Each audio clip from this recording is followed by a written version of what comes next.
him to present his case. Thank you very much.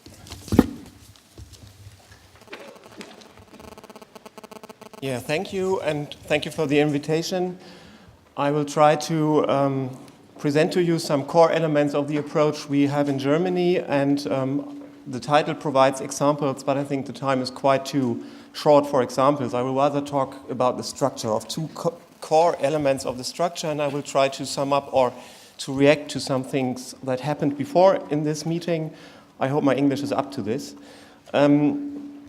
I'm from the compensation agency in Brandenburg and also a member of the managing board of our association of compensation agencies in Germany.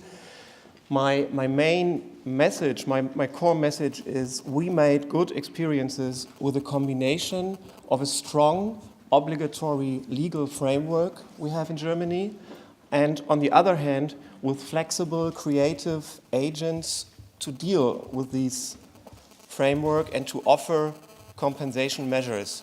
I'm a bit uneasy with the notion that Germany is at the forefront or we are the best pupils in the class because everybody's preferring sitting in the back and having fun to being the teacher's pet. But I think this is not really the question. For us, the question is that we are under attack in our own country sometimes, and people say, yeah, this is a disadvantage in competition. This is a luxury that we have these regulations. So I think the task is other way around. We need other countries and we need colleagues that join us in this approach before it gets lost in our country. We believe that this instrument of compensation agencies that are about 10 years old now. Our agency is 10 years old. Others are probably 1 or 2 years older or younger. We can be such agents to provide the qualities we need. Some short words, when this would work, no, this way? Yeah, some short words about this impact regulation. It's based in our Nature Conservation Act. It's obligatory and all-embracing. And all-embracing means that not only habitat types like this or this are under this regulation, but also habitats like this are under this regulation. And the majority of our clients realizes impacts in situations like this. The compensation for really valuable habitats is the minority of the things we do. We have the decision sequence that was mentioned a lot of times before, so avoidance, minimization, in-kind measures, out-of-kind measures, and then we come to compensation measures, and this is the point where we come into play. We have some offsetting metrics in this regulation because this regulation deals with the whole ecosystem, or as it's said in our text in the law, with the nature and landscape household, with the various components. Even in the picture you saw before, there may be no biodiversity things to protect, but the soil has to be protected from being paved for a supermarket parking place. And so at least compensation measures for the impact on soil would be necessary in this case. And of course, questions like how many compensation for how much amount, for which amount of impact, they are all laid out in different methodologies. We have actually 16 differing methodologies in 16 federal states of Germany, and actually we are discussing whether we will switch to one federal methodology that will be applied all over Germany. Yeah, and if you have a regulation like this, then the experiences were not always positive, because the old way to do was compensation is to be done by the investor, by the project developer. But the project developer normally has another specialty, building supermarkets, building parking places, whatever. So we not only had a regulation that works quite well, we had studies that showed us alarming disadvantages and showed us compensation measures that weren't realized at all on the ground. And that established the idea of having compensation pools to unify measures for different projects in one coherent ecological area, and to have agents that work for bringing this to life. And you can see a couple of actual photos in the background that represent some of our actual projects, dealing with the water level, planting new hedgerows, dealing with water stretches, introducing water buffalo grazing for biotop upgrading.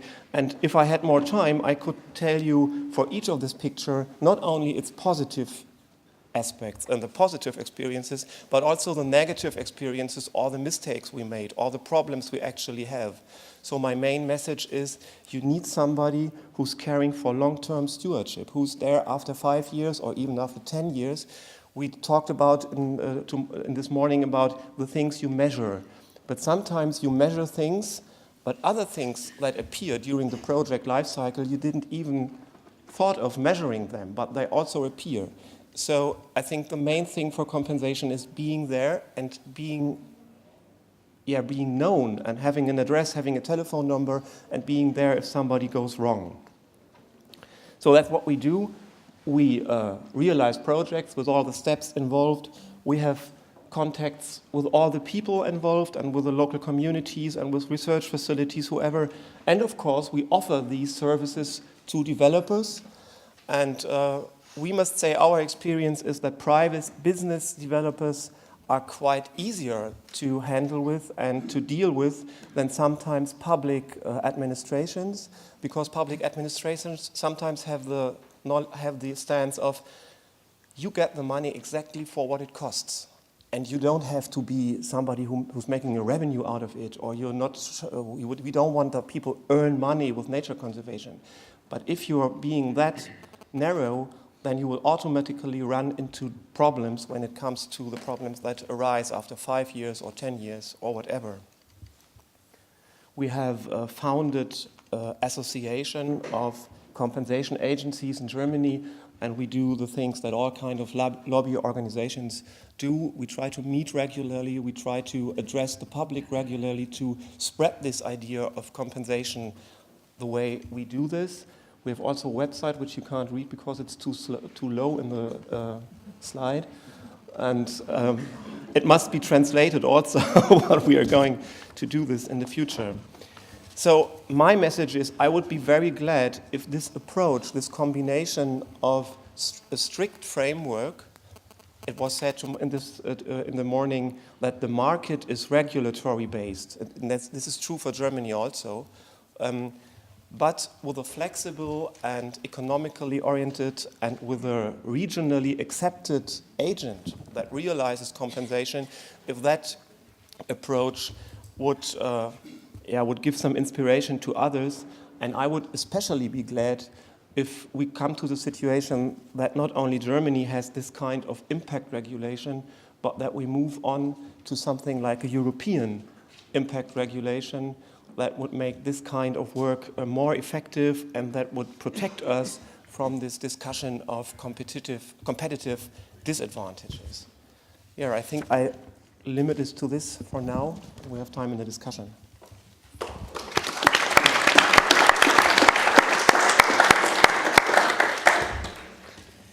Thank you very much, Martin, for this excellent kickoff. Much of what you presented I recognize from the Dutch experience as well.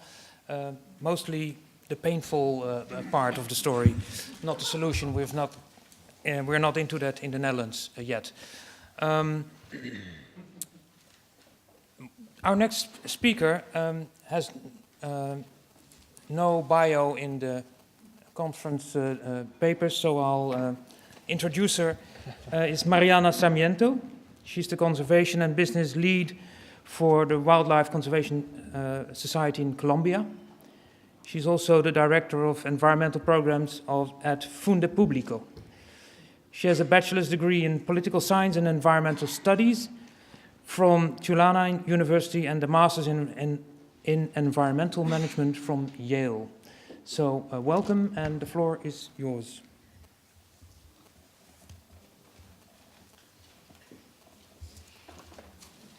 Good afternoon. Thanks for pointing out that I didn't do my homework. But anyways, I'm going to talk today about an initiative that has already gone on for almost 2 years, and it's looking at the possibility of having a habitat banking system in Colombia.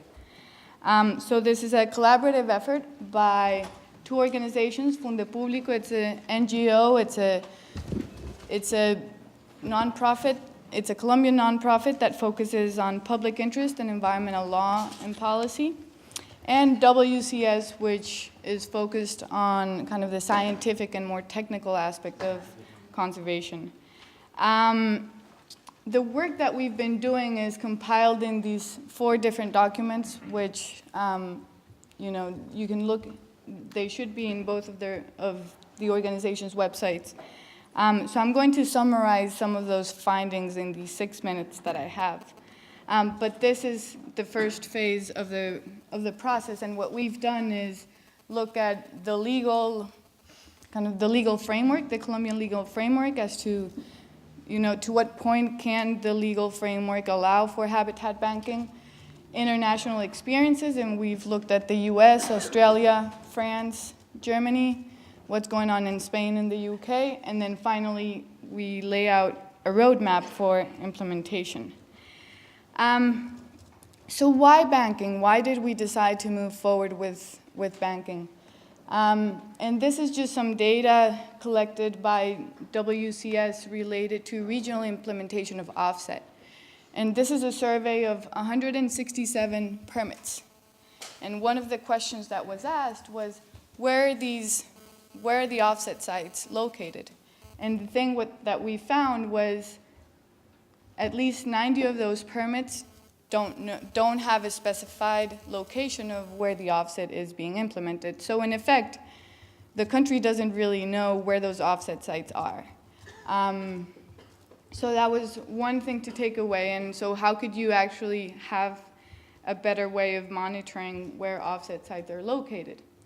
And so that's where we start thinking about what alternatives are, and before I mention the results of this initial phase, just a little bit about the concept of habitat banking, which I'm not entirely sure everybody's familiar with.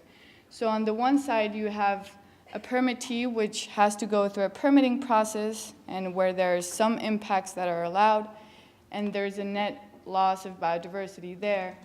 And then on the other hand, well, you have an environmental agency that is requiring biodiversity offsets, and then on the other hand, you have landowners or third parties that are doing conservation or restoration actions prior to when the impact is made.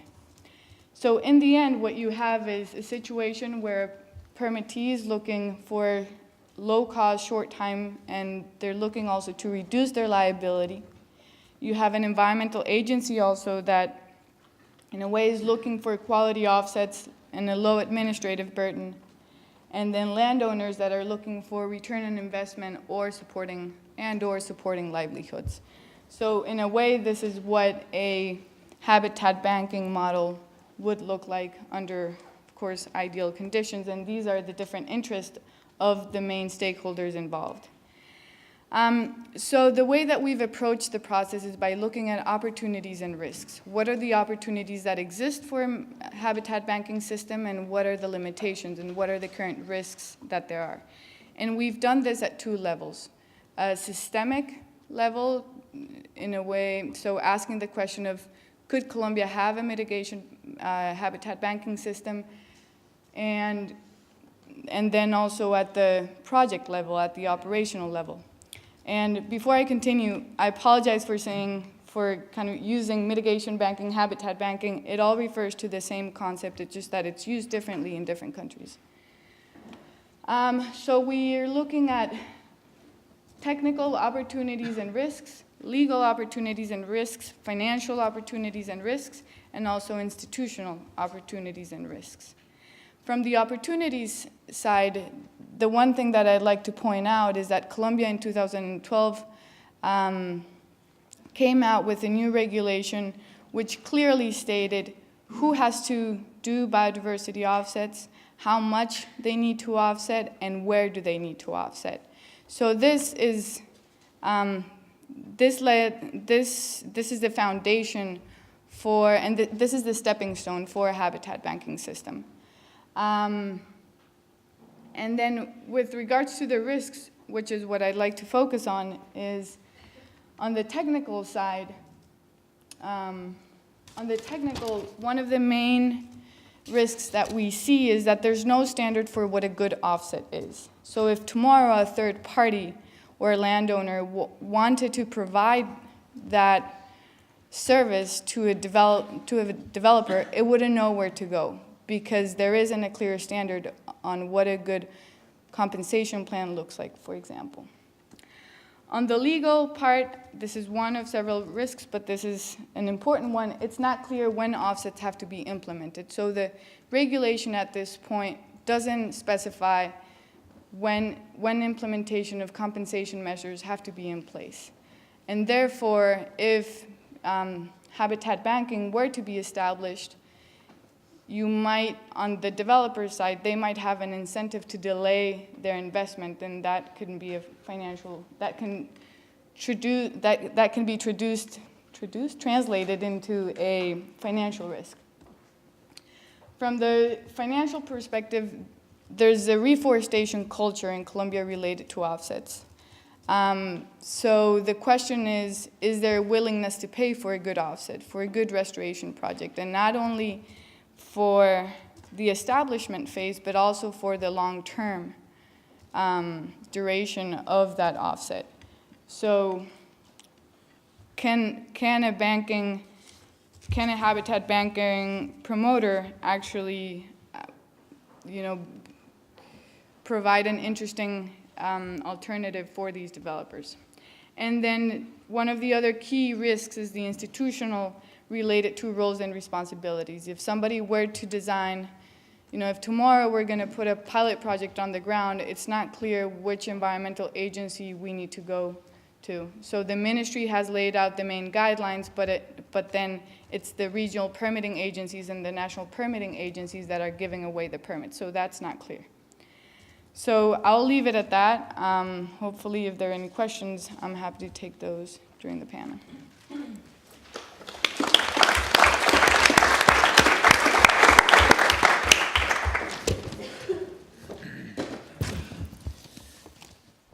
So, thank you very much, Mariana. Are there questions for clarification, both for the first speaker, Martin Szaramowicz, or Mariana? If not, I see one here.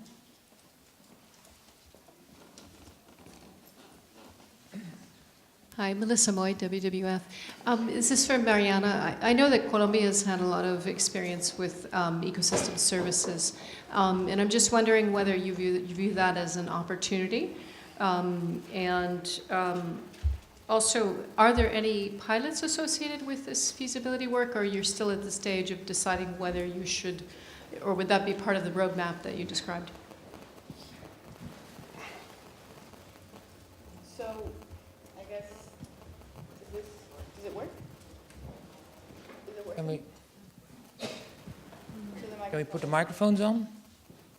That one in particular, to the right? Technicians? Right, I'll answer it anyway. There's a working mic there, so you could use that one. So related to ecosystem services, do you mean if payment for ecosystem services is the opportunity that you're talking about, or integrating ecosystem services into? Is a way to implement.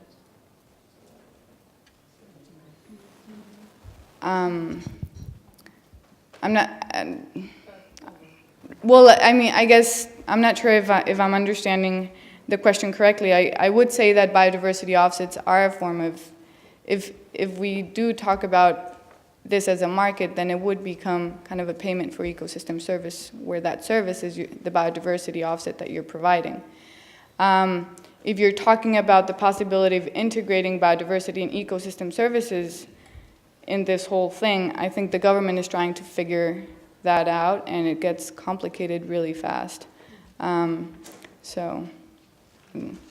then as far as the pilot project goes, this was phase 1. So hopefully phase 2 will be kind of a site selection process, and then eventually we're hoping that we can move towards an actual project on the ground.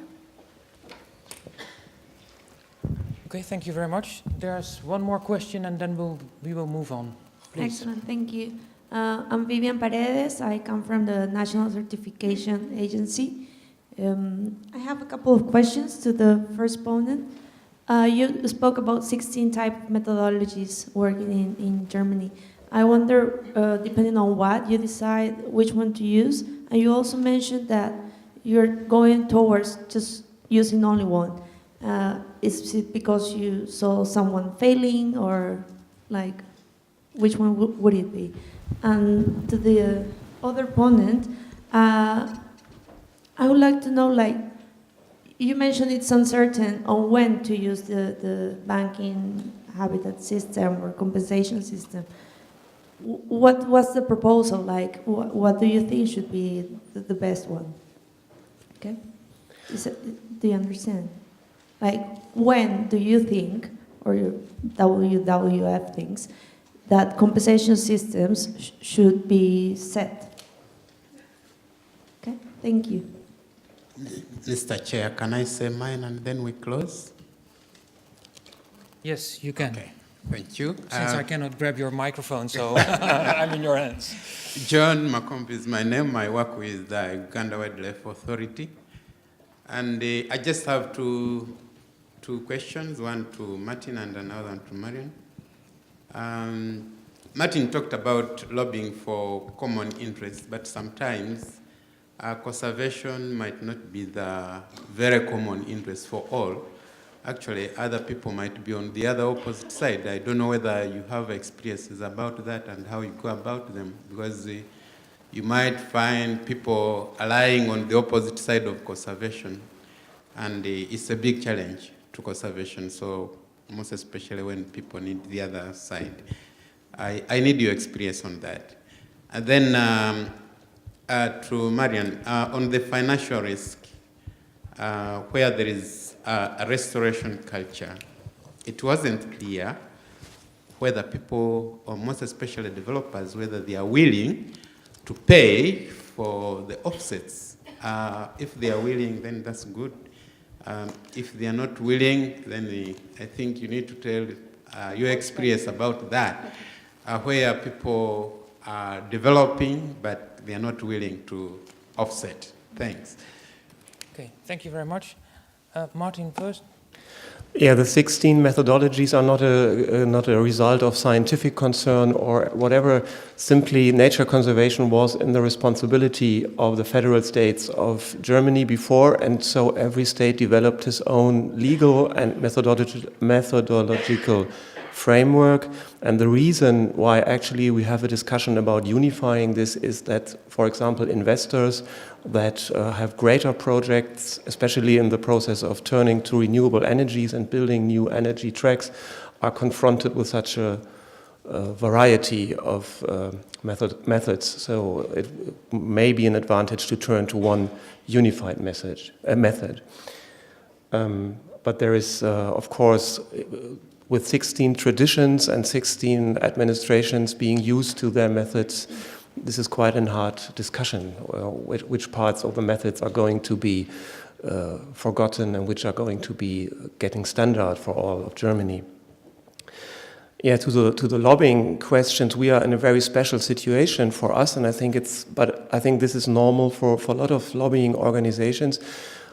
For example, we are sometimes in accordance to nature conservationists, and sometimes, of course, we are being criticized by them when we talk about this whole issue of license to thresh or greenwashing or whatever. And from the other side, from investors, there are sometimes positive reactions, but sometimes also the notion, yeah, that makes everything even more expensive. Why should we pay for this standard of compensation? So what we try is we are a very small group of organizations, actually only 25 or so, but we're trying to raise a voice for this very special position between the different camps, so to say. So I'll try and answer the question, not sure. But from the perspective of Wildlife Conservation Society and Funde Público, we're not saying you should just do habitat banking, right, as an alternative, right? They're different, and what we've seen in the different countries that we've studied is there's still different options. So the developer can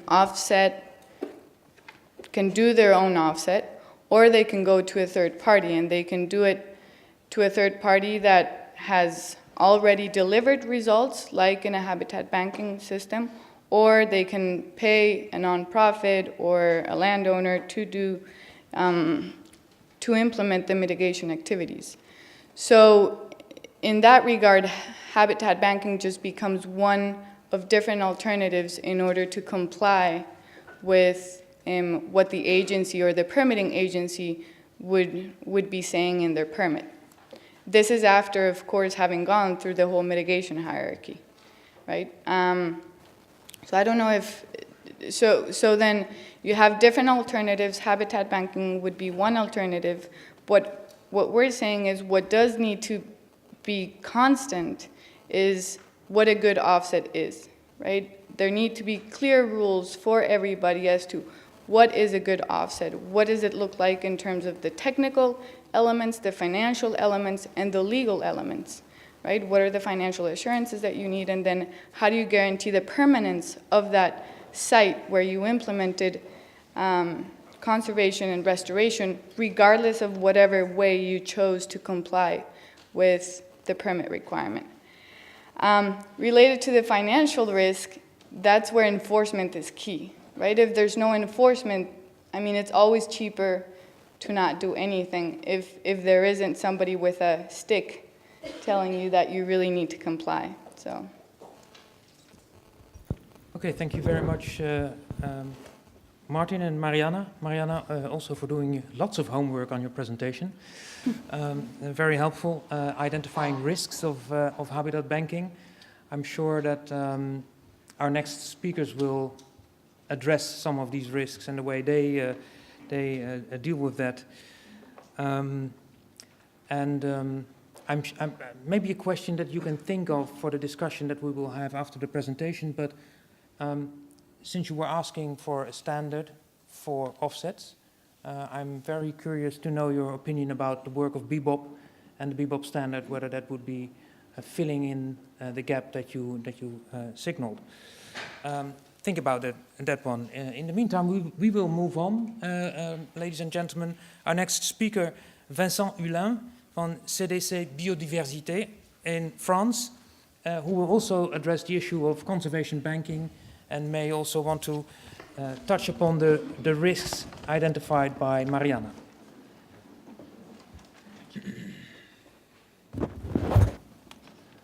Thank you. Good afternoon. I am Vincent Hulin. I'm head of the research in CDC Biodiversité, which is a French private company, part of the group Caisse des Dépôts in France.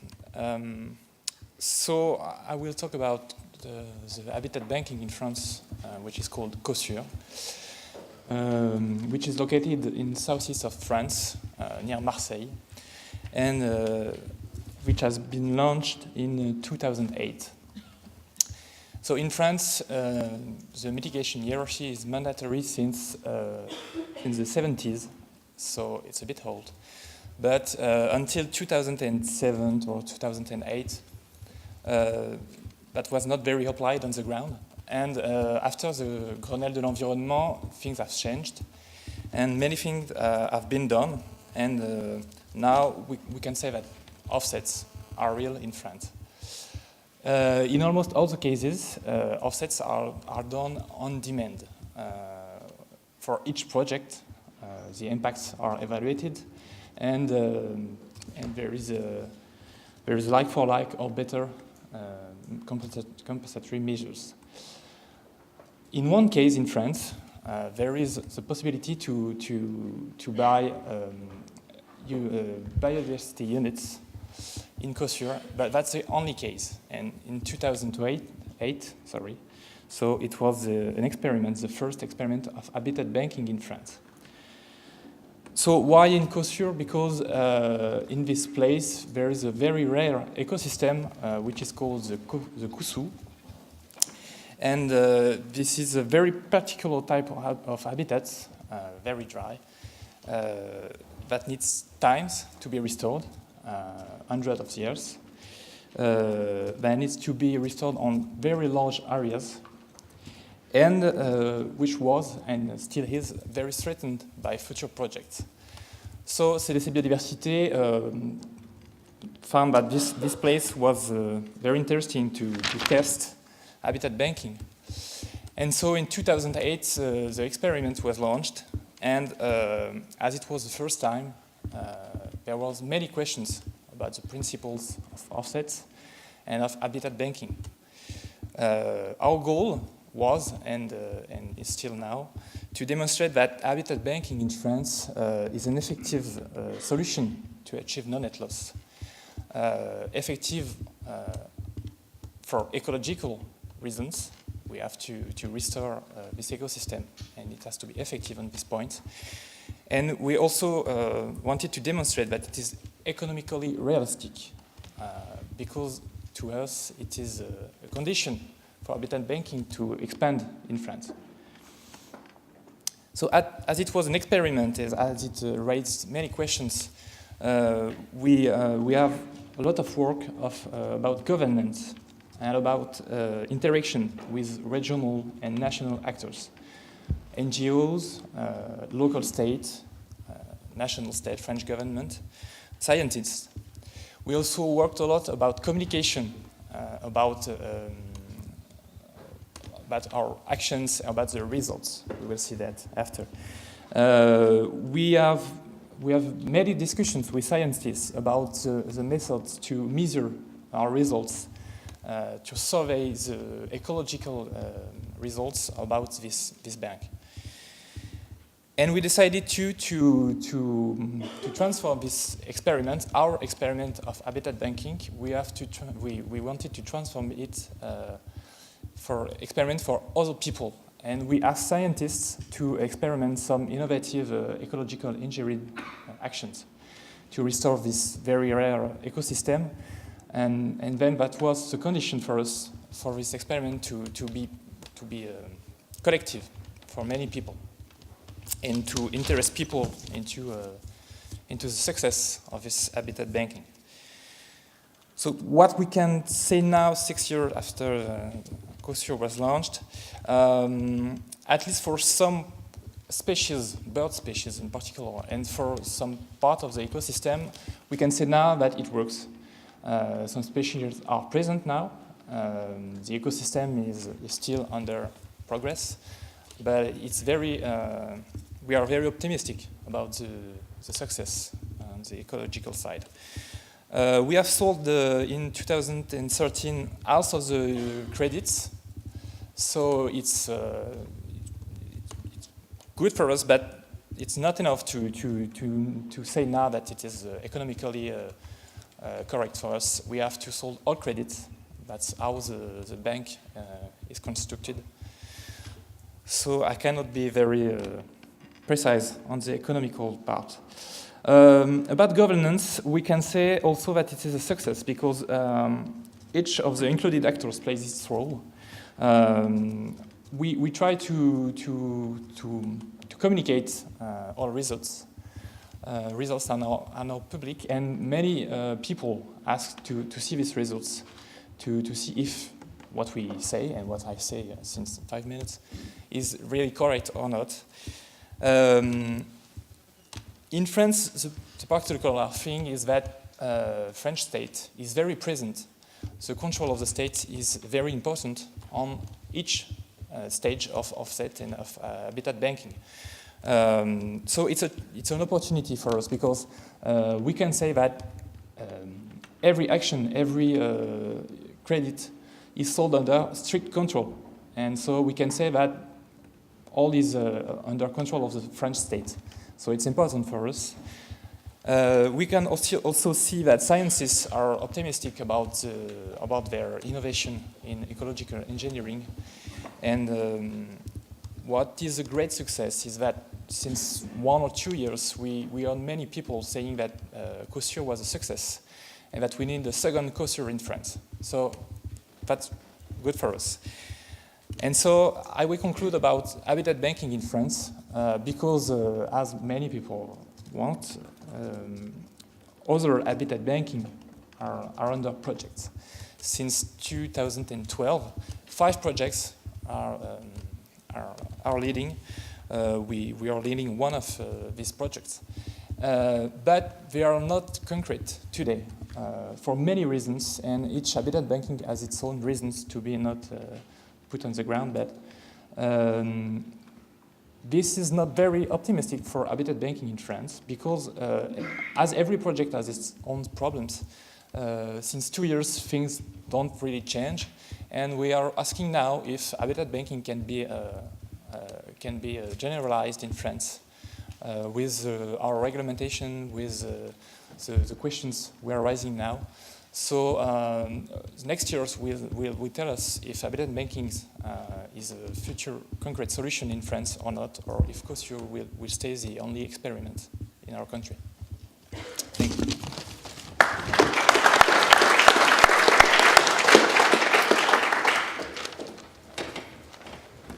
Thank you very much.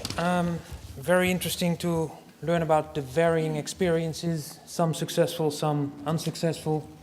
And maybe in the discussion we can come back on this issue of governance and the participatory approach that you take involving local communities and the role of government, not to be forgotten in our discussions. Are there questions for clarification? I'll take 2 and then we move on. Carrie.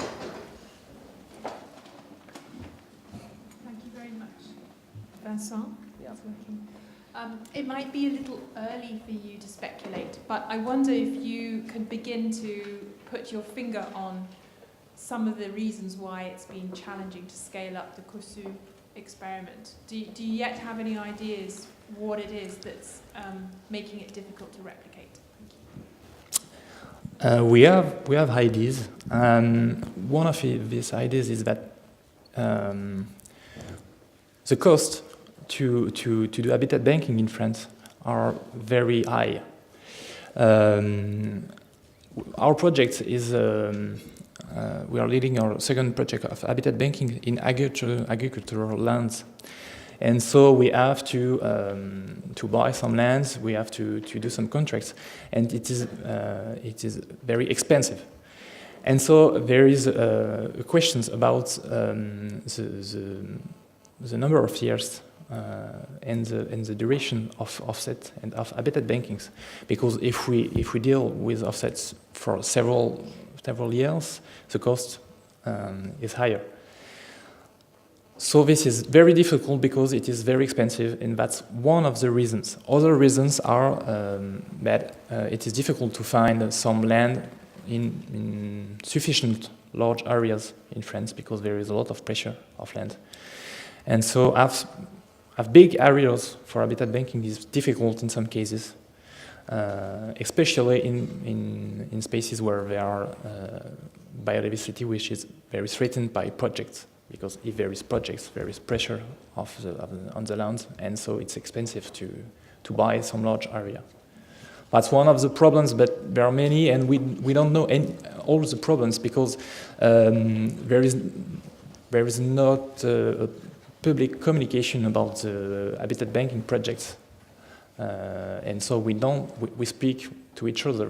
We don't know very well what is conducted on other projects. Thank you very much. There's one more question on the right. Thank you.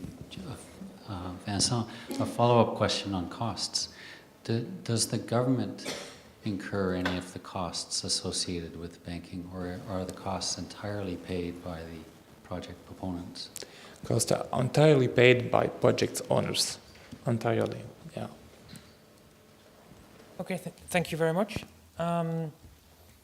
Before we move on to the next speaker, let me ask the panel to reflect on the earlier stages of the mitigation hierarchy, which we may want to touch upon in our discussion as well, since most of the presentations focus on the technicalities. That was the subject of our session, of course, but this morning we heard that offsets are one tool in a whole set of measures, so I would want to ask the panel in our discussion after the last presentation to briefly mention one or two issues that they came across for the earlier stages of the mitigation hierarchy.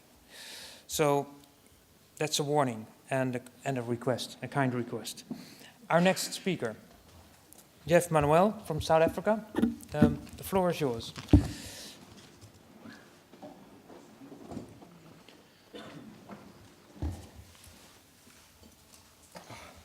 Thanks, Arthur. My brief was to reflect a bit about offset policy development as well as implementation in South Africa. And offsets have been implemented for about 10 years in South Africa. When Bebop started, I think there were 2 South African projects kind of that were part of the first round of cases that were being learned from. But since then, there haven't really been any South African case studies that have kind of been profiled at Bebop. And there are many reasons for that. And I believe one of the main ones is attached to kind of environmental management in South Africa largely is still a minimum requirements game. And that obviously spills over into offsets as well. So we don't have any, unlike a lot of other countries, there are no voluntary offsets. Social license to operate in general in South Africa is quite low down on the business risk radar. And social license to operate is really largely only tied to labor issues and job creation. And there's very, very valid kind of socioeconomic reasons for that in our context.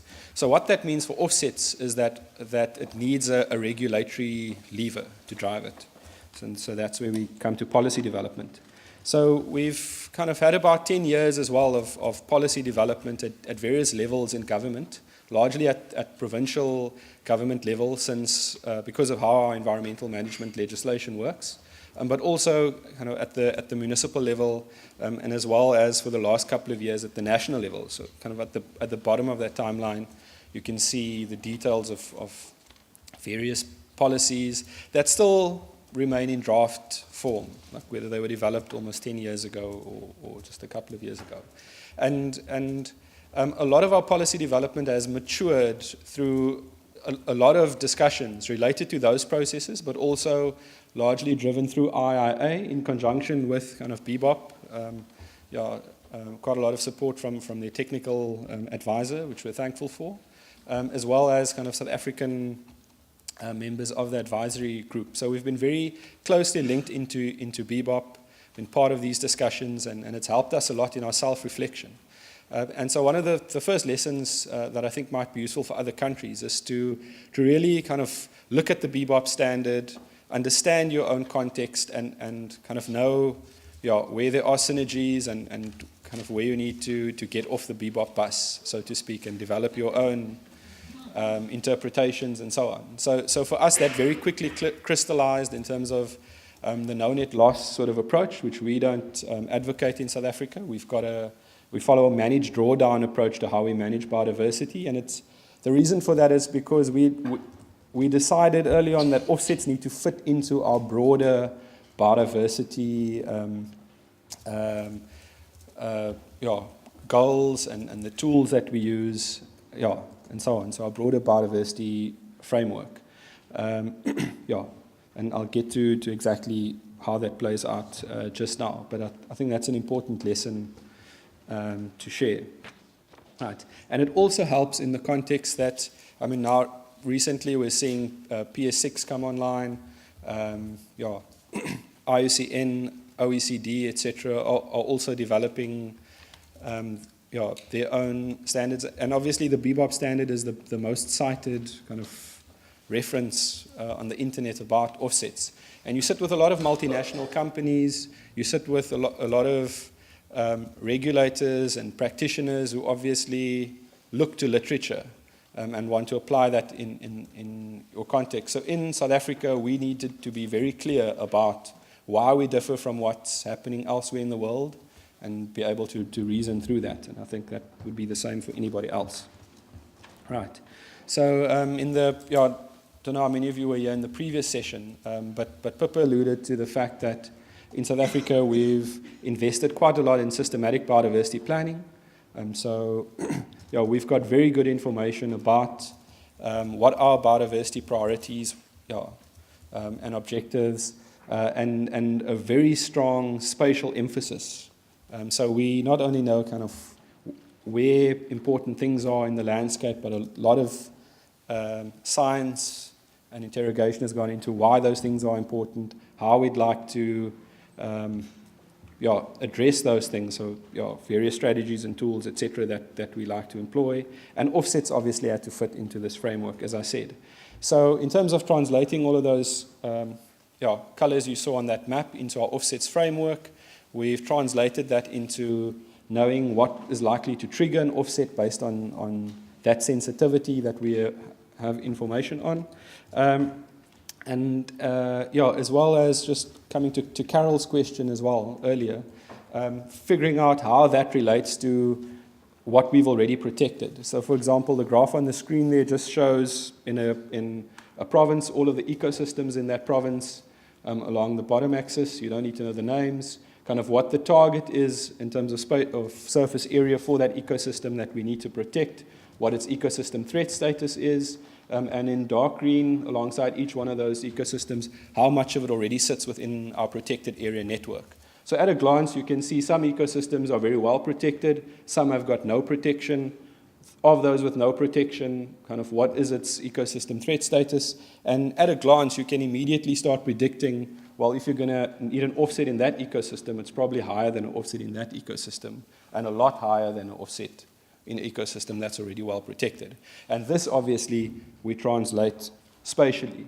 So we know for each one of those ecosystems, we can identify down to a land parcel level that this is your best portfolio for meeting offsets in the landscape.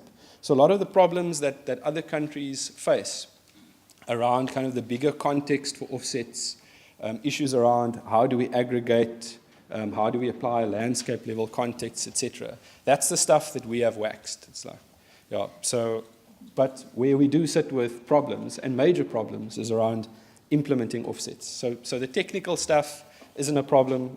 Before I move on, what I should also say is what we've done with offsets is that we've built it on the same methodology for protected area expansion, right? So our two main indicators, as you can see, is ecosystem threat status and ecosystem protection level, which are our main indicators that feed all the way up into CBD targets.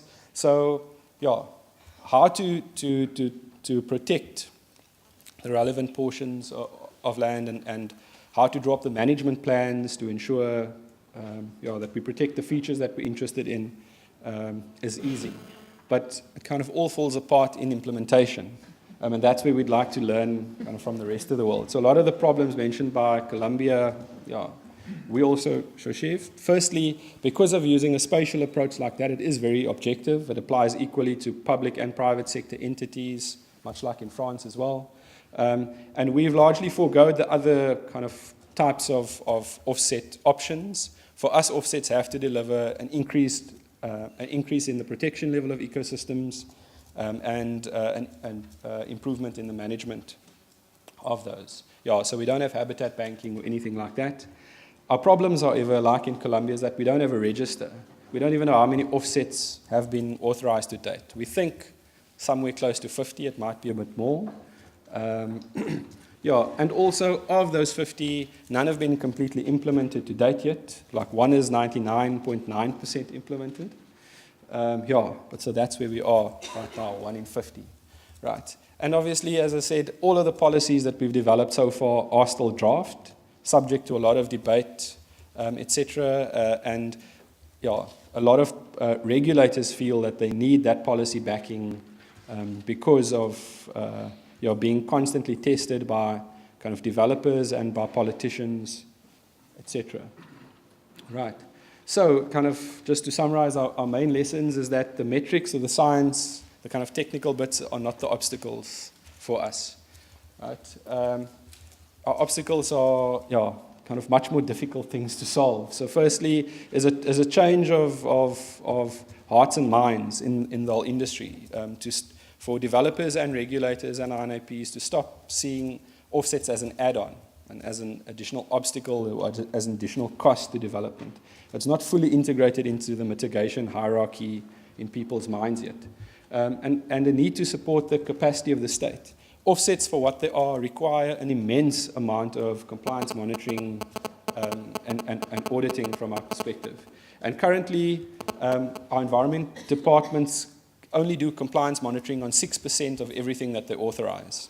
Now, offsets aren't going to change that. It's going to fall into that same basket. And somebody earlier mentioned something about, I think it was Pippa as well, that if you're not going to do compliance monitoring, then yeah, I mean, people are going to try to get away with what they can get away with. Right.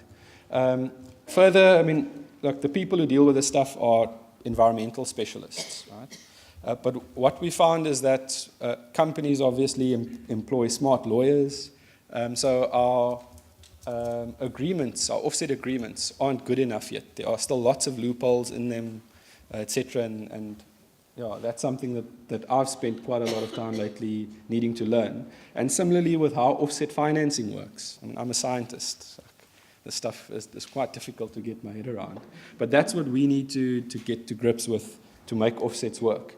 And then finally, yeah, stronger measures to guarantee performance of offsets, especially for projects that have a long duration and can typically kind of go bust very quickly, as many mining operations typically have done in South Africa that requires offsets. All right. Thanks.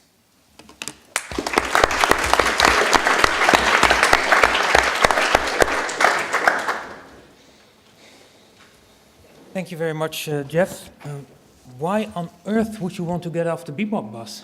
I mean, you are on a fascinating journey, and I mean that. I mean, there's lots we can learn from each other, and I think we should stay at the same vehicle and try to reach the same terminus, which is a net gain for biodiversity.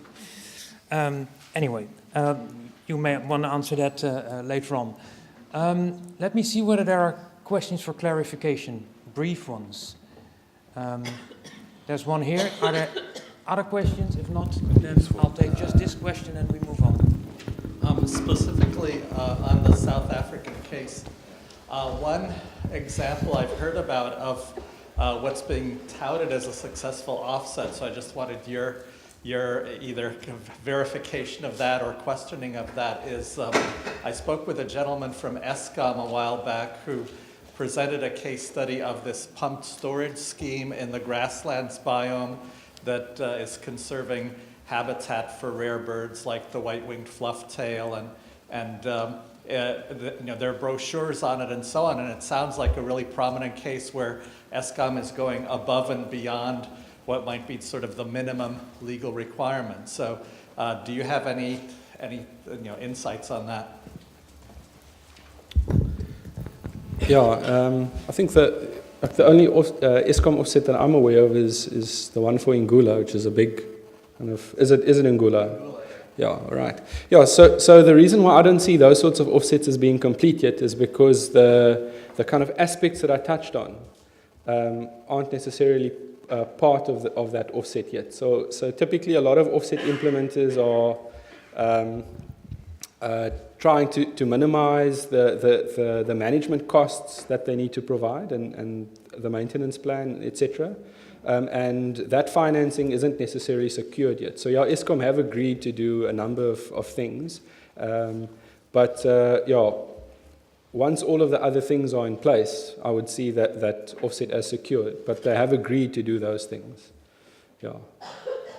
So maybe next year I can add that as the second one. Okay.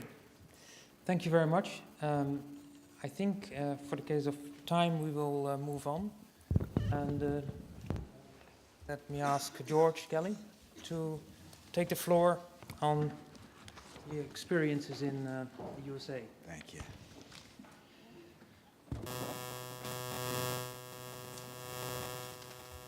Afternoon, and if there's one thing that you may learn from me today is no one's ever bought a wetland credit from me unless they've had a gun to their head, and that's it. Unless they're required to get a permit, no one's ever come to me and said, I want to eat a bowl of wetland credits or something. No, they haven't. So that's the keystone. I've got 6 minutes to basically tell you 20 years of experience. I'll be brief about background, and then we'll try to get into the lessons learned. Just as a bit of background, I know we've gone through it in other panels, but the keystone issue in the U.S. as it relates to the Clean Water Act is that there is a Section 404 permit requirement that says, thou shalt not discharge, dredge, or fill material into the waters of the United States. And that drives this whole mitigation dynamic that we're talking about. But that, over time, waters of the United States have been interpreted to include wetlands and streams, and it's still being interpreted by the Supreme Court. So there's still a fair bit of controversy of what is waters of the United States. Then you heard from Morgan earlier today about in the 70s and 80s, we started having these pronouncements of no net loss. And they were executive pronouncements, guidance, and those no net loss requirements, plus the mitigation hierarchy were announced at that time, and that's what drove mitigation. So we've come to mitigation in a pretty backwards way. We haven't quantified our wetlands. We haven't, it's very unique in the terms of how we've come about it. But what happened is we then had this no net loss dynamic where it drove people to look for mitigation, but no one told them how to do mitigation. So what evolved over time were three approaches.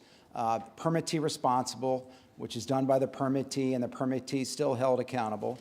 You have mitigation banks, which is done in advance, where the mitigation bank sponsor takes on the liability. And then you have in lieu fee programs where somebody can pay into an in lieu fee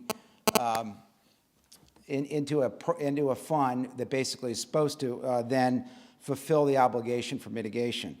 What happened between about 1989 and 1995 is that there was measurable failure on the in lieu fee programs, and a lot of the developers and the governments wanted to do in lieu fee programs.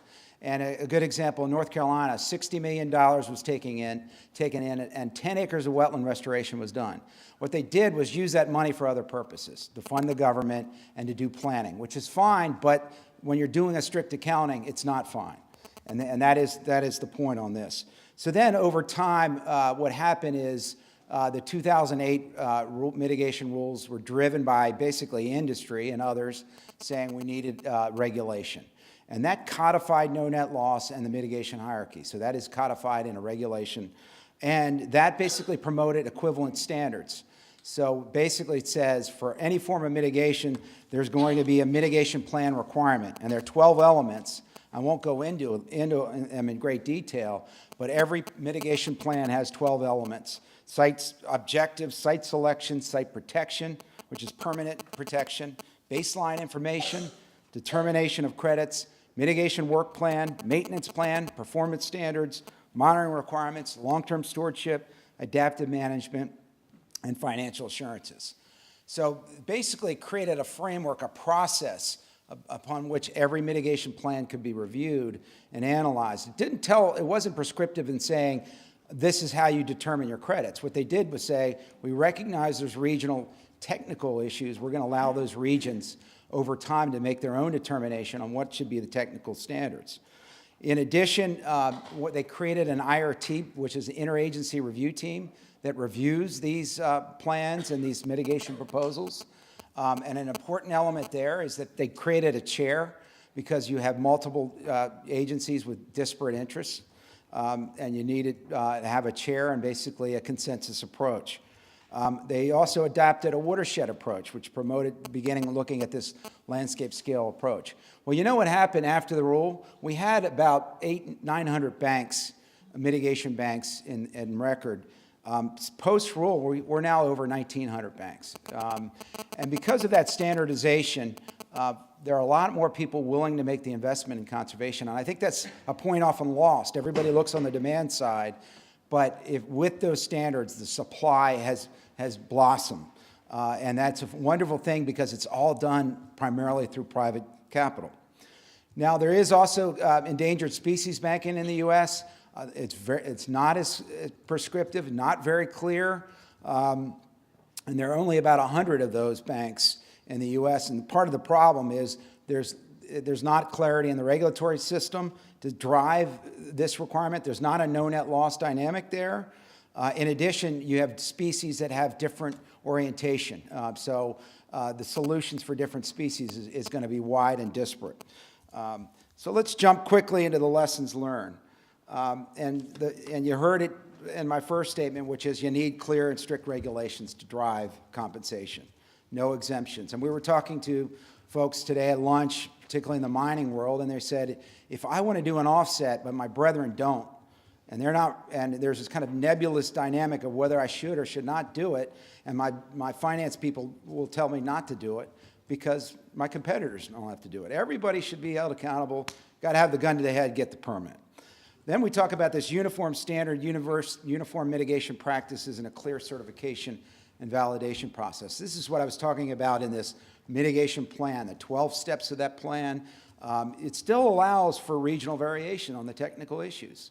We know that that is an important element as you look at this. And as I mentioned, there's been a significant amount of investment. And we really want to avoid the ad hoc dynamic. We don't want God in the field. And what I mean by that is any particular agent making up their mind as it relates to what's good mitigation or not on a given day. So the third point, this national approach with regional variation is what we have under the Clean Water Act. Payment systems and in lieu fees.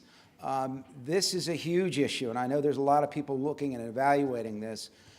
What the 2008 rule says is they can be used, there's a preference for banks. You can use them, but really they're a last resort. And what was, again, the stories are quite ripe with the scenarios of huge amount of fees being collected, not going to the purpose that they should. Additional lessons learned, baseline analysis of both the impact site and the credit sites are very important. And I think as we move from, in the US, we had a kind of a ratio area-based approach. We're moving towards functions. And this baseline analysis is extremely important for the marketplace. The other point that's really important is that the currency for both the impact side and the credit side have to be the same. We had scenarios where people wanted to do functional assessments at the credit side, the mitigation side, and yet we're taking only a half day to determine whether there was a wetland based on walking a site. So we were saying, well, wait a minute, how do we provide mitigation for something that there's not comparative currencies on? So really important to have consistency at both of those levels. But the important element there is if it's so complicated that it takes 10 days to figure it out, both on either the impact side or the credit side, it's going to break down quickly. Reference sites and analysis, this is an iterative process, and I think one of the points, it's didactic. We're not stuck in any particular area. We're moving from area-based to functions. We're always improving. We're using science that we've learned through the offset projects that have been done. We at EBX have done over 90 mitigation projects and sold about $120 million of credits over the years, and we're constantly using the science to improve, and the policies also are adapting. One important point on offsets, and I think you heard it earlier today, was that we've had scenarios where actually offsets are driving more avoidance. And as we spoke about it earlier, the resource agencies make the decision on the avoidance side when they issue the permit. But we've had scenarios where a developer has come to us and basically asked for credits. We told them the price of the credits, and they said, oh my God, it's not part of the budget. This is too expensive. They went back and avoided and minimized even more. So offsets can be a mechanism by doing that. So the other points here, it's taken more than 10 years for the evolution of these policies to occur. And you got to be patient. They're not going to happen overnight. And we're still in an iterative process. But if we go into it with a sense of, we're not going to be perfect, let's create the process and the standards, and let's evolve over time, and then have a feedback loop, and then have that policy every certain number of years be altered. So enforcement's the key, but the other point I make is the local element is a key thing. So we have a federal regulation, but oftentimes a state will drive whether in fact mitigation is a viable thing or not because of the cultural issues in that state. Do they intend to enforce or not? And then the final thing is no net loss in terms of definitions. There's plenty of ways to look at it. And we, in the US, we've got a couple ways, area-based approaches and function-based approaches to evaluate that. So with that, I thank you and look forward to questions.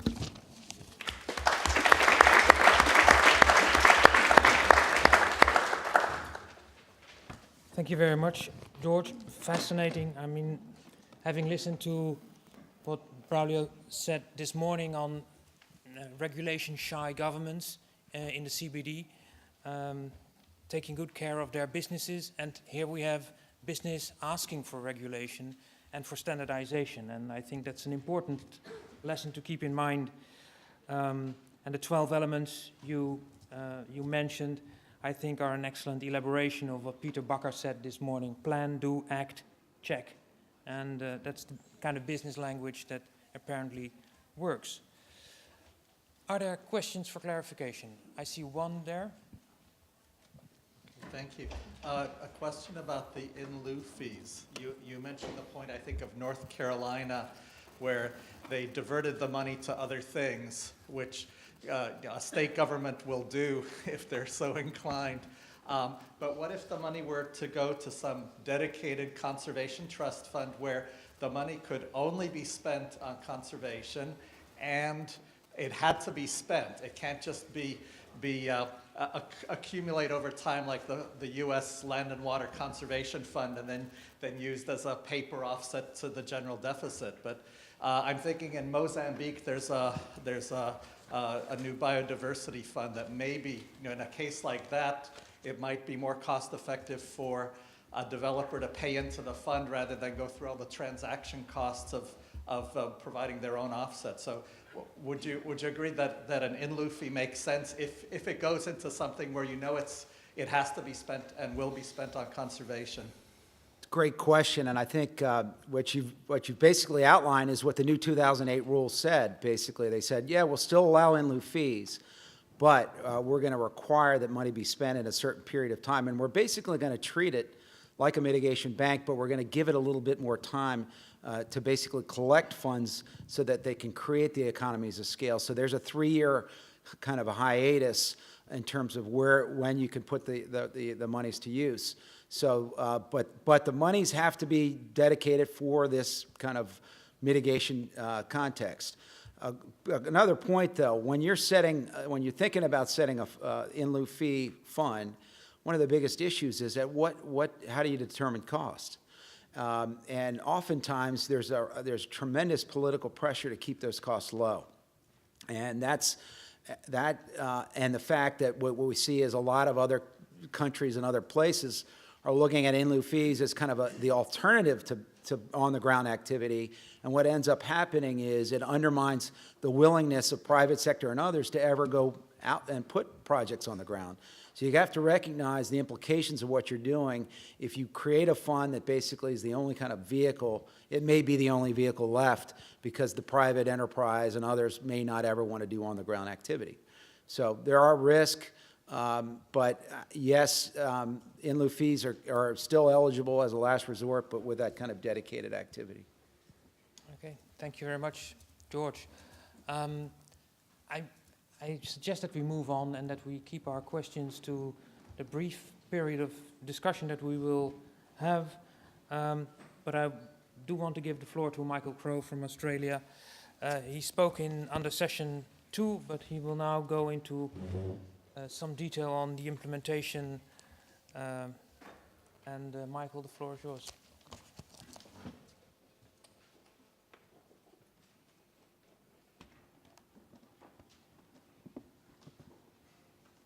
Thanks, Arthur. Before I start, can I thank the organisers for allocating me to the 5:30 slot.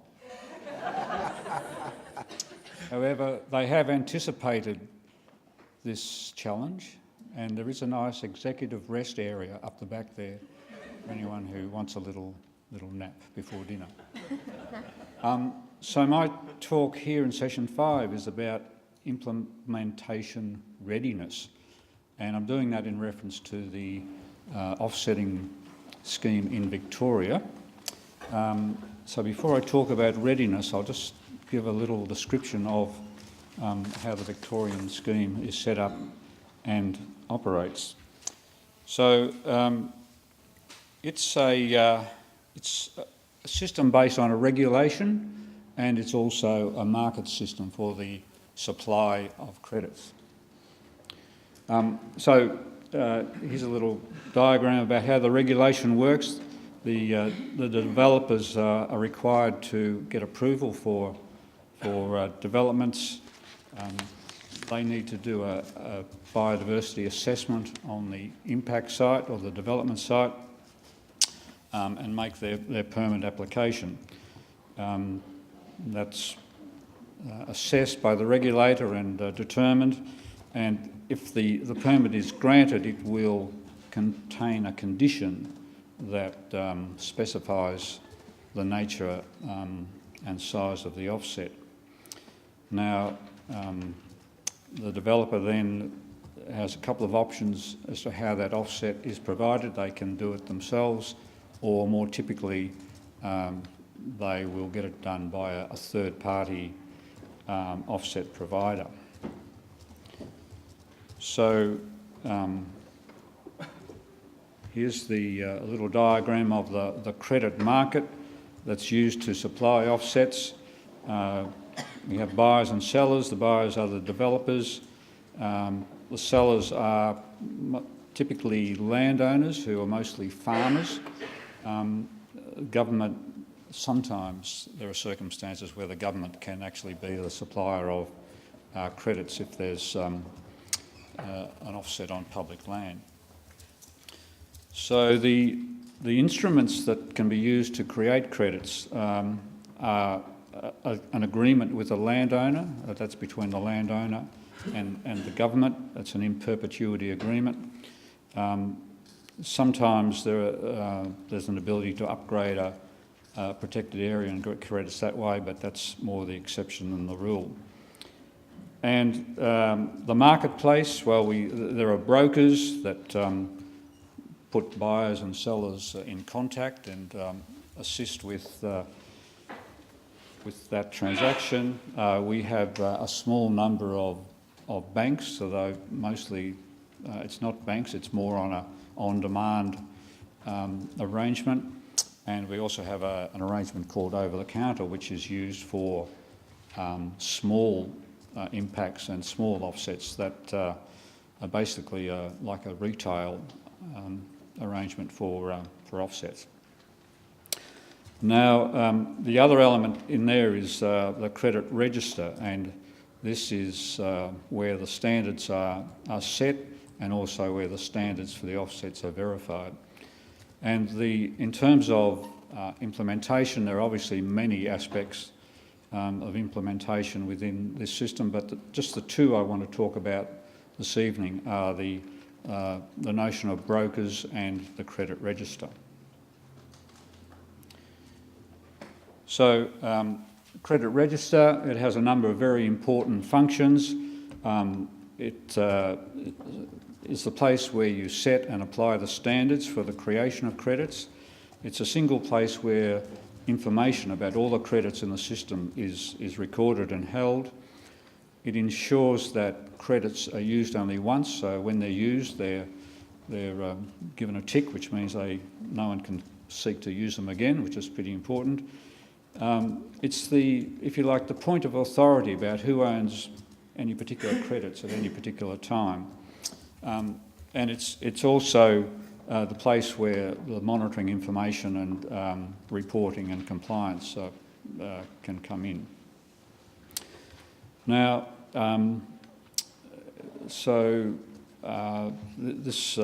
you can see that the credit register is a key part of the governance of the whole system. So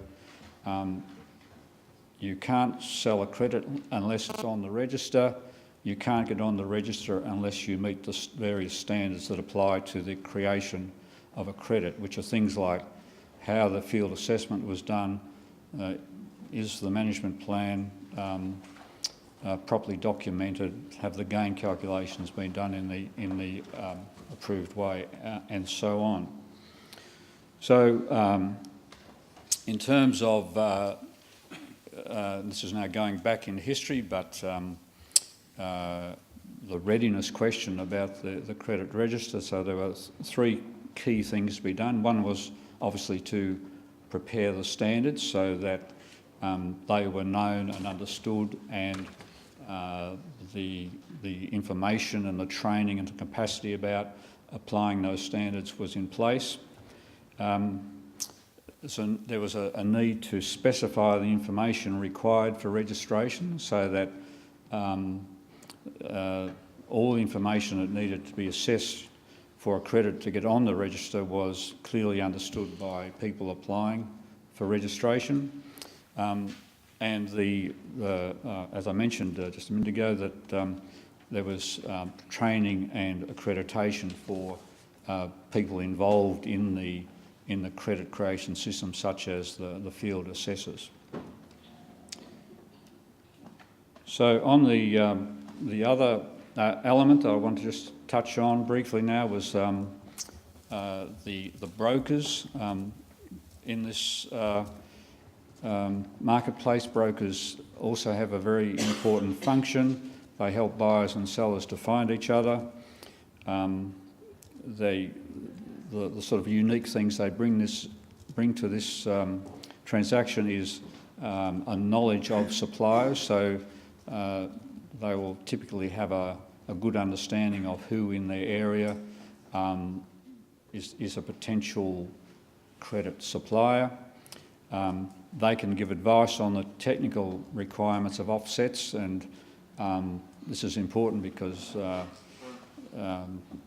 you know, the typical farmer is not going to see that as part of his day-to-day understanding, and they can also liaise with the credit register. So they, this knowledge and expertise that they put into the system is a way of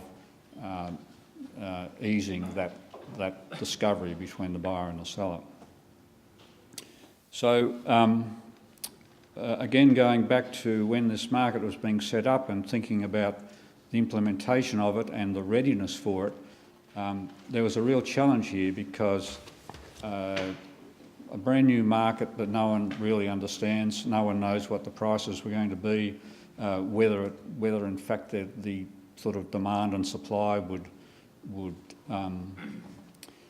arise from the mysterious hidden hand. So the action there in terms of readiness was actually to start up a broker within the government. This is called Bush Broker that you may have heard of. So this is the sort of things that Bush Broker did, apart from sort of the obvious ones, was to promote the service to the marketplace, so to get information out through the normal ways of going out and talking to groups in regions, talking to key farmer representation groups and so on, so that there was an understanding about this was a new opportunity.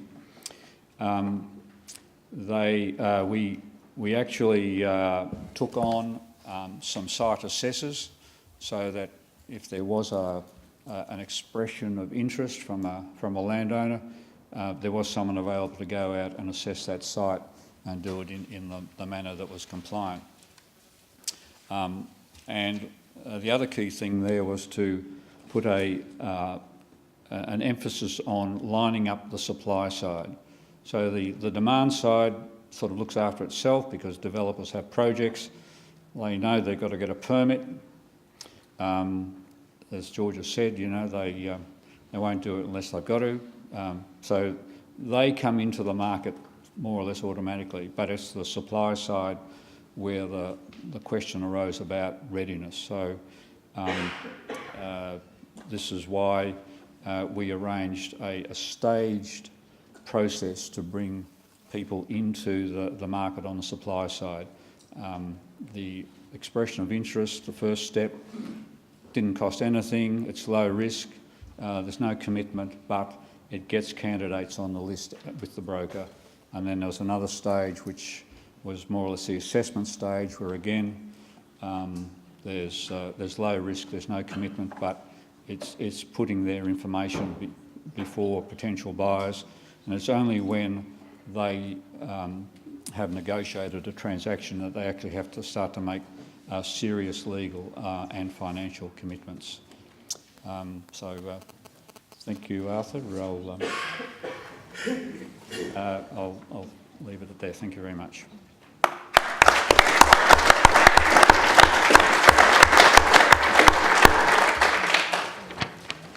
Thank you very much, Michael. We're running out of time, but I do like to have at least some discussion, because you've all been very patiently listening to our excellent lineup, and no doubt would want to contribute yourselves to this discussion. So I have one lady on the right and a gentleman here on the left. Let me put my glasses on so that I can see you. Ladies first. That's you. So, yes, it's coming. Yep. There you go.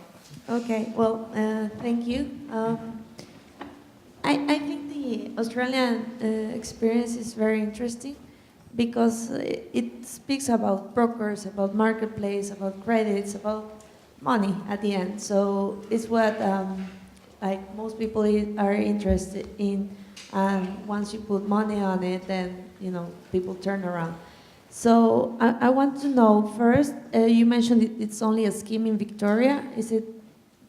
Is there like a national policy that works in the whole Australia, or only by regions? And if it's by regions, are others like copying what Victoria is doing? And also, I would like to know, like in general, if the other countries have kind of the same, system, mechanism in terms of marketplace. Because I also think that's what on the first session they were mentioning, right?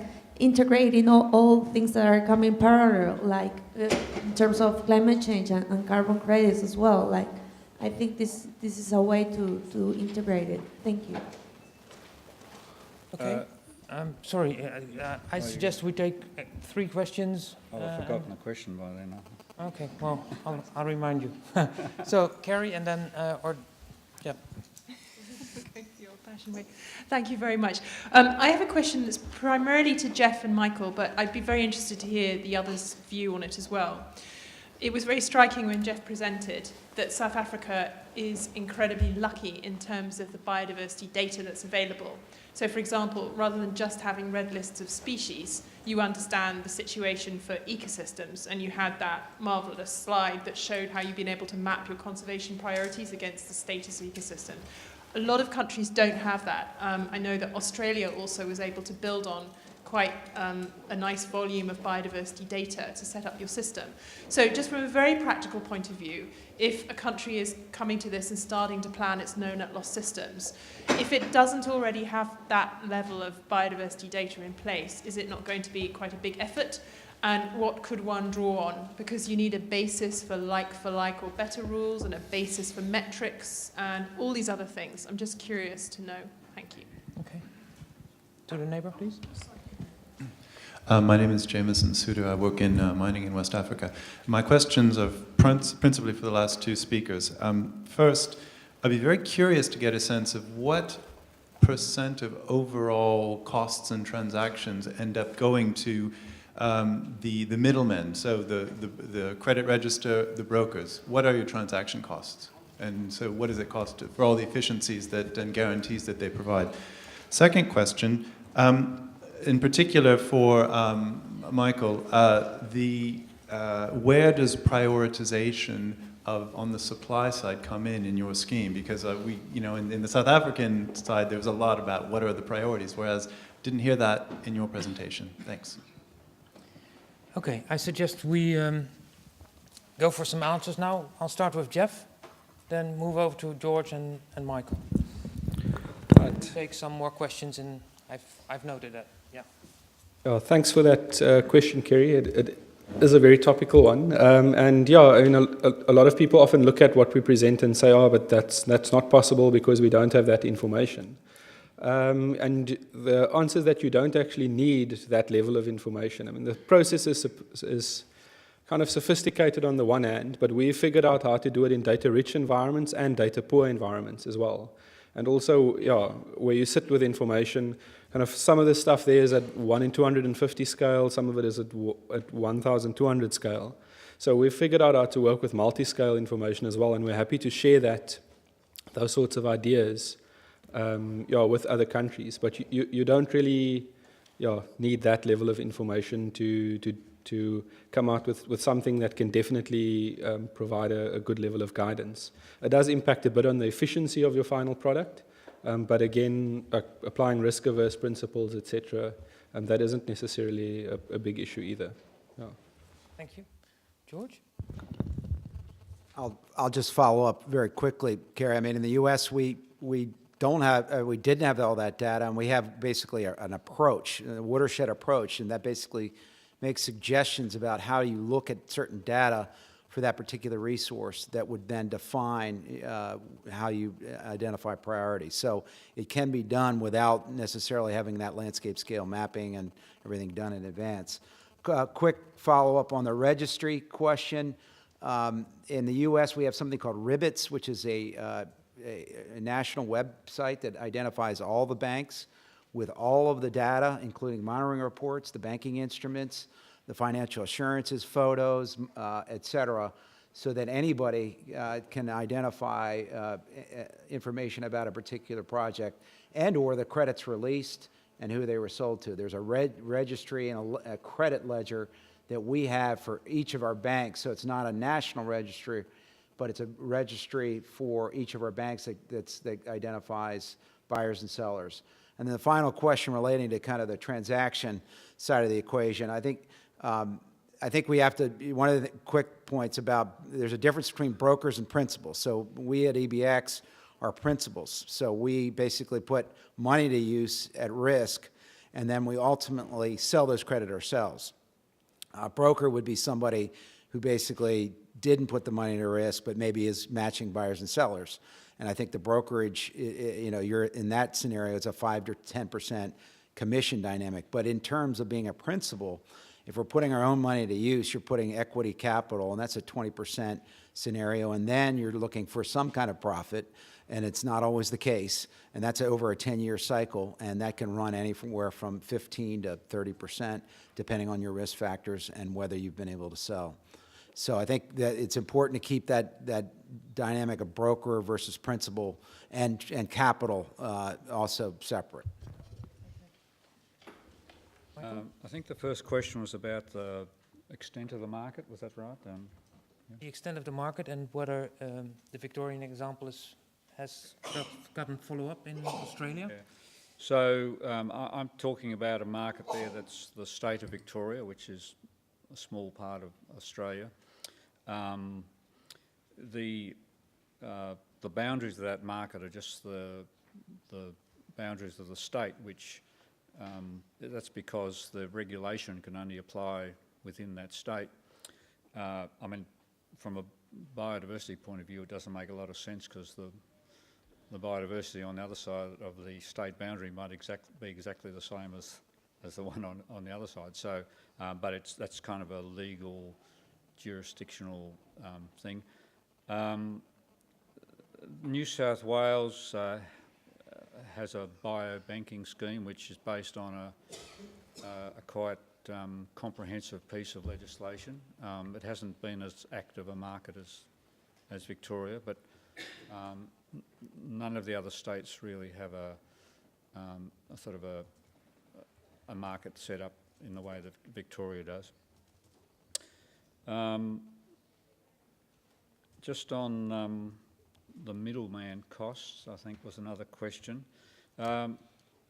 So since Bush Broker was established, which was the sort of initial government broker, when other people, private parties, saw that the market was actually there and was sort of happening, and there was a certain volume of trade and certain prices, some private brokers actually became established. Now, I don't know their cost structure or how they charge, but I know that Bushbroker went into cost recovery. So in other words, while initially had government funding, that finished and it then had to run on cost recovery. So for a transaction that was about, in my knowledge anyway, which isn't, totally up to date, but it was about $15,000 for a trade. Now, that of course then how important that is depends on how big the transaction is. But to give you an idea, like one credit, one habitat hectare credit was selling for like $50,000 to $200,000. So it kind of depends on how many you're buying. Because it was cost recovery, it wasn't sort of a percentage of the transaction. Thank you. Yeah. There's still an appetite for questions. The gentleman in the back of the room, here to my left, and one question there to the right, and we'll leave it to that because there's plenty of more interesting stuff going on outside in the World Cafés. But we would want to have these three questions. I'll start with the gentleman in the back. Okay, thanks very much. Matthew Hatchwell, Wildlife Conservation Society. I think this is probably a question primarily for Jeff and Mariana, but others may have thoughts too. There were a number of references in several presentations to government as if it was something monolithic, which is kind of good in the sense that it implies a degree of coordination between ministries and agreement on the overall framework that you're working with.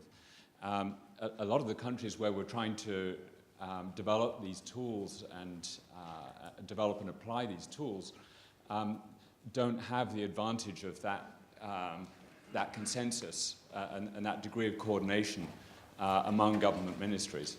And I'm just wondering whether there's anything in your experience sort of going back before in the earlier stages of the processes that you presented that might be instructive in terms of how to bring those different ministries that need to be working together into some kind of process.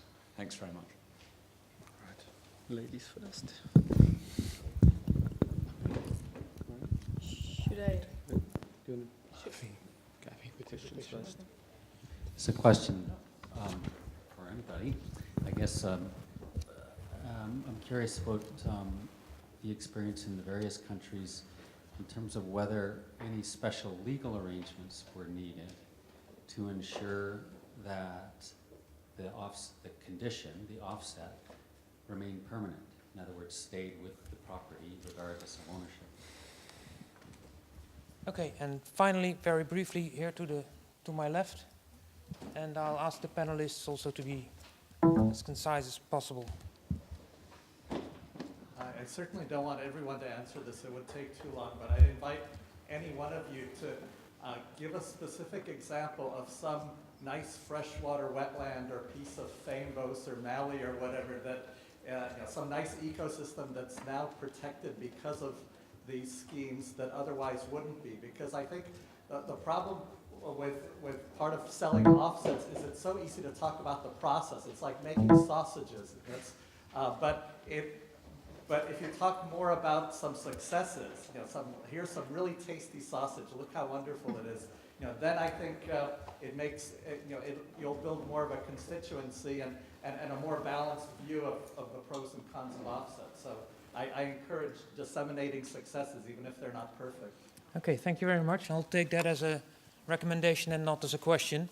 On the implementation and the perpetuity of offsets, we'll have a separate session. Yes, Martin and then Mariana, and we'll leave it to that. I just want.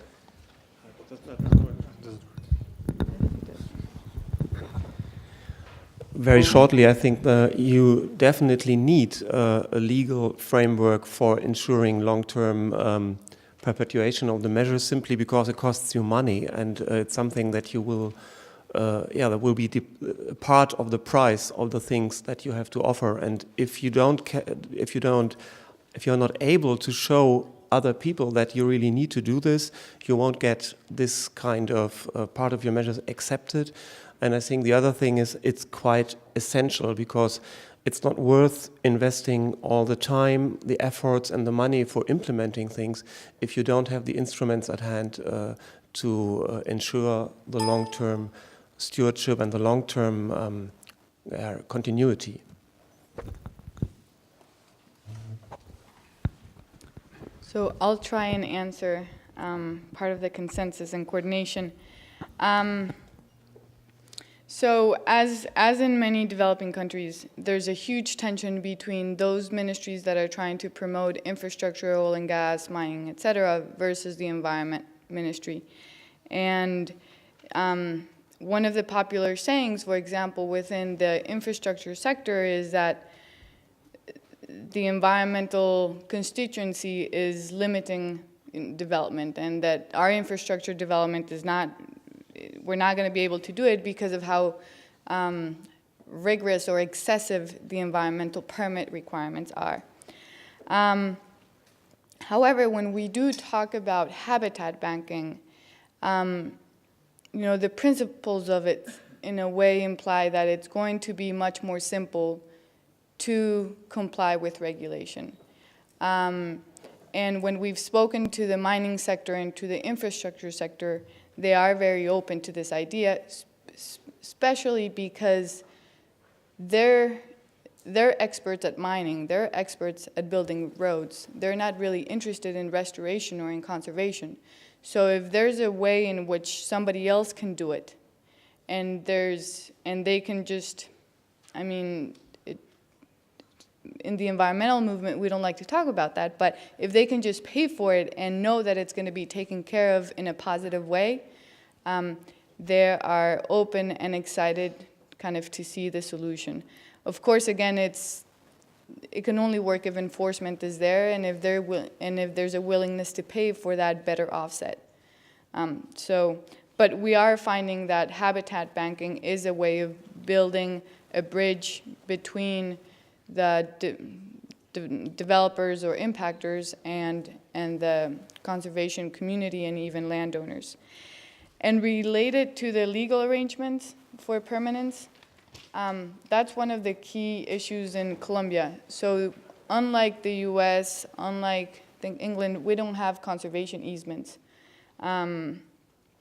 So one of the key things that we're having to struggle with is what is that legal mechanism to ensure that that piece of land, that the land use on that piece of land is limited, and that it doesn't just depend on the will of the landowner.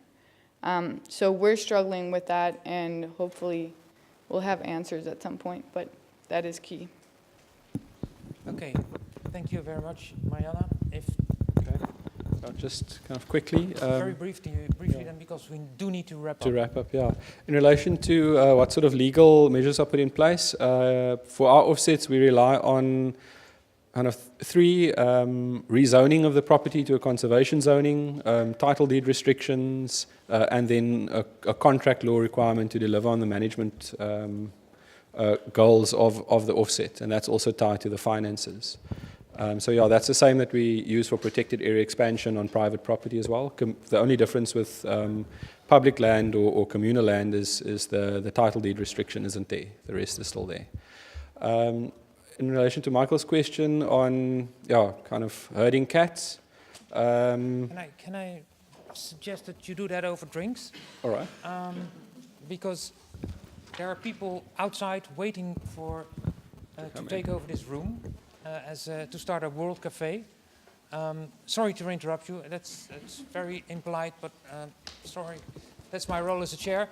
I want to thank all the speakers, give them a warm applause, and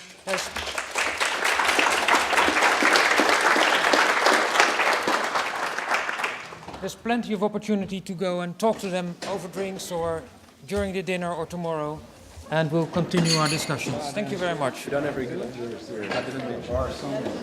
think